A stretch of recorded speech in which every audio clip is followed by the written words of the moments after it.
കാസർഗോഡ് 10 വയസ്സുകാരിയെ തട്ടിക്കൊണ്ടുപോയി ലൈംഗിക അതിക്രമം നടത്തിയ കേസിലെ പ്രതി പിടിയിൽ. ആന്ധ്രാപ്രദേശിൽ നിന്നാണ് പ്രതിയെ പിടിയിലായത്. സ്വന്തമായി ഫോൺ ഉപയോഗിക്കാത്ത ഇയാൾ മറ്റൊരാളുടെ ഫോണിൽ നിന്നും വീട്ടിലേക്ക് ബന്ധപ്പെട്ടതോടെയാണ് പ്രതിയെ പിടികൂടാൻ സാധിച്ചത്. കെ.വി. ബൈജു നമുക്കൊപ്പം ചേർന്നു. ബൈജു, ഈ കേസിലെ പ്രതിയെ പിടികൂടുക അങ്ങേയറ്റം ക്ലേശകരമായിരുന്നു പോലീസിനെ സംബന്ധിച്ച്. കാരണം മുമ്പ് പലവട്ടം പ്രതിയെക്കുറിച്ച് സൂചന കിട്ടിയെങ്കിലും പ്രതിയെ അറസ്റ്റ് രേഖപ്പെടുത്താൻ കഴിയാത്ത സാഹചര്യം ഉണ്ടായിരുന്നു. ഏറ്റവും ഒടുവിൽ ഈ അറസ്റ്റ് രേഖപ്പെടുത്തുമ്പോൾ എന്തായിരുന്നു പ്രതിയുടെ നീക്കങ്ങൾ? പോലീസ് നൽകുന്ന വിശദാംശങ്ങൾ അതെങ്ങനെയാണ്?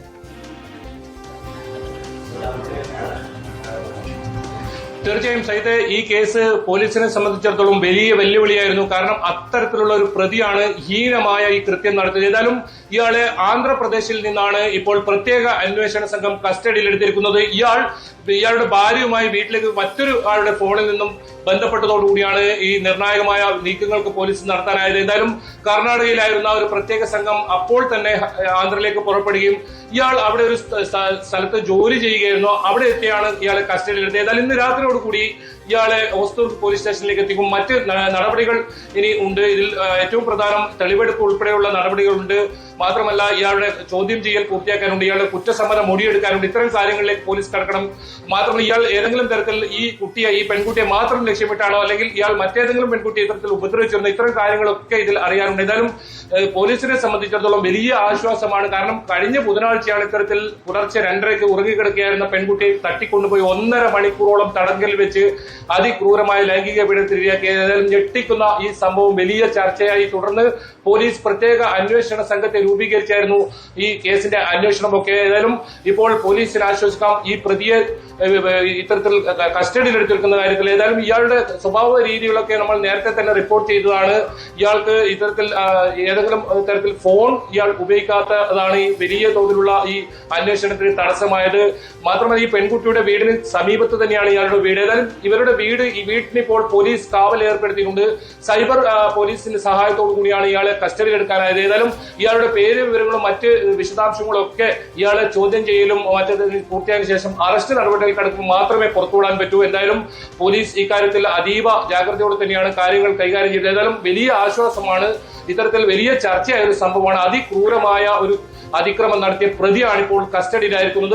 ഇത്തരത്തിൽ ആന്ധ്രാപ്രദേശിൽ നിന്നാണ് കസ്റ്റഡിയിലായിരിക്കുന്നത്. എന്തായാലും ഇയാൾക്ക് വേണ്ടി പ്രത്യേക അന്വേഷണ സംഘത്തെ രൂപീകരിച്ച് 25ഓളം പോലീസ് സംഘത്തെ രൂപീകരിച്ച് വലിയ അന്വേഷണം നടത്തിയാണ് ഇപ്പോൾ ഒടുവിൽ പ്രതി ഇപ്പോൾ കസ്റ്റഡിയിലായിരിക്കുന്നത്. എന്തായാലും രാത്രിയോടുകൂടി ഇയാളെ ഇവിടെ എത്തിക്കുമെന്നാണ് പോലീസിൽ നിന്നും നമുക്ക് ലഭിക്കുന്ന സൂചന. എന്തായാലും നിർണായകമായത് CCTV ദൃശ്യം തന്നെയാണ്. ഈ പ്രതിയെ കണ്ടെത്താൻ സാധിച്ചത് നമ്മൾ പുറത്തുവിട്ട CCTV ദൃശ്യം ബന്ധുക്കൾ കാണുകയും ഇയാളുടെ നടത്തവും മറ്റും കണ്ട് പോലീസിൽ സംശയം പ്രകടിപ്പിക്കുമായിരുന്നു. എന്നാൽ ഈ സംഭവം നടന്ന രാവിലെ മുതൽ തന്നെ ഇയാളെ കാണാനില്ലായിരുന്നു. അങ്ങനെയാണെങ്കിൽ ഇയാൾ കർണാടകയിലേക്കാണ് ആദ്യം കടക്കുന്നതെന്ന് പോലീസിൽ നിന്ന് ലഭിക്കുന്ന വിവരം. അവിടെ നിന്നും ആന്ധ്രാപ്രദേശിലേക്ക് കടക്കുകയായിരുന്നു. അവിടെ ഒരു സ്ഥാപനത്തിൽ ജോലി ചെയ്യുകയായിരുന്നു ഇയാൾ.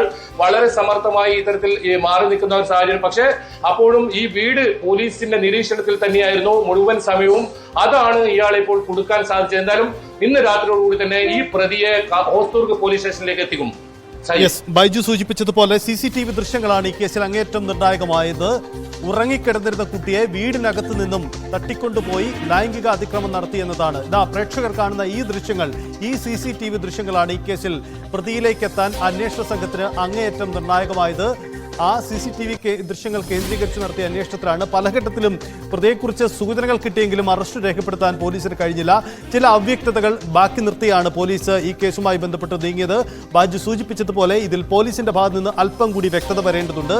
എന്തായാലും പ്രതിയെ കേരളത്തിൽ എത്തിച്ച് തെളിവെടുപ്പടക്കമുള്ള മറ്റ് നടപടിക്രമങ്ങളുണ്ട്. ഒപ്പം ഈ പ്രതിയുടെ പേരടക്കമുള്ള വ്യക്തത വരുത്തേണ്ട ചില കാര്യങ്ങൾ കൂടിയുണ്ട്. അയൽവാസിയാണ് പ്രതി എന്ന ചില സൂചനകൾ തുടക്കത്തിൽ പുറത്തു വന്നിരുന്നു. അതിലേക്ക് തന്നെയാണോ എത്തിയിരിക്കുന്നത് എന്ന പ്രധാനപ്പെട്ട കാര്യം കൂടിയുണ്ട്.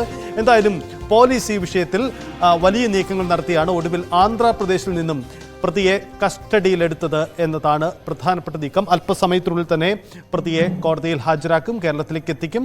അങ്ങനെയെങ്കിൽ പോലീസിന്റെ ഭാഗത്തു നിന്നുള്ള ഒരു വിശദീകരണവും വാർത്താ സമ്മേളനമോ നടത്തി എന്താണ് ഈ കേസുമായി ബന്ധപ്പെട്ട് നടന്ന കാര്യങ്ങളിൽ നിന്ന് വ്യക്തമാകും. മുത്തശ്ശൻ പശുവിനെ കറക്കാൻ പോയ സമയത്താണ് ഈ കൊച്ചുകുട്ടിയെ അവിടെ നിന്നും തട്ടിക്കൊണ്ടുപോയി പിന്നീട് ലൈംഗിക അതിക്രമം നടത്തിയത് എന്ന ഞെട്ടിക്കുന്ന കാര്യമാണ് കാസർഗോഡ് പടന്നക്കാട് സംഭവിച്ചത്. ആ വിശദാംശങ്ങളാണ് നമ്മൾ കേട്ടത്. എന്തായാലും ഈ വാർത്തയിൽ പോലീസിന്റെ വിശദീകരണത്തിലേക്കൊക്കെ നമുക്ക് മടങ്ങി വരാം.